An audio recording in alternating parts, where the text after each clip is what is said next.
we were making most of the picture tubes. We sold millions of picture tubes, including 30-inch tubes finally. Mm-hmm. There's a story about even the 14-inch tubes. I went to a man by the name of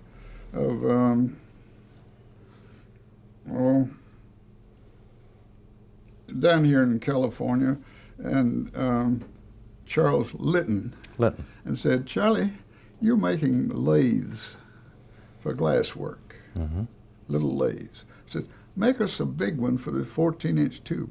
"I don't know how." I said, "Please learn how. We're going to want them." He finally made them for the 30-inch tubes and the 24-inch tubes.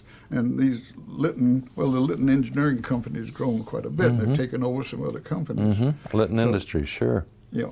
So the tubes were made not only at Dumont, but there's a thing that came along at the start of World War II, where I was chairman of the cathode ray tube committee of the Radio Manufacturers Association. And at the time of the World War II, the people from the United States military services came to the industry and said, "We are developing military secrets.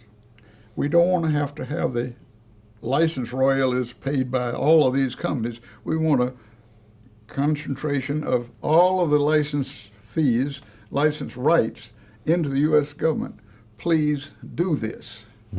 So most of the companies gave a royalty-free license, and they said, "Your return for those royalties is going to be manufacturing for military, military systems." So I went to the people, Colonel Donald Lippincott was his name, he was an attorney out in California, but he was back east at the time, came to us and said, "Sign here, license rights." I said, "But we're a research laboratory. We don't have any manufacturing plant of substantial size like RCA and General Electric."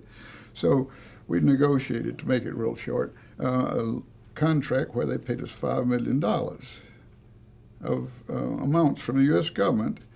The other company that was also paid a similar amount was Hazeltine, which also had a lot of development work but no big manufacturing facilities. The rest of the industry, most of the rest of the industry, developed royalty-free licenses. But in the context of that contract, Don Lippincott and the United States government said, "You are to teach the rest of the industry how to build cathode ray tubes." So I turned to, with my research laboratory people, some 25 or 30 people, and taught the other companies how to build cathode ray tubes. And one of my jobs as chairman of the RMA Cathode Ray Tube Committee was to see that every tube made by Dumont or Philco or RCA or General Electric were interchangeable in equipment for the military. Well, at the end of the war, the Navy had given us a contract to build another big plant so we'd make more things.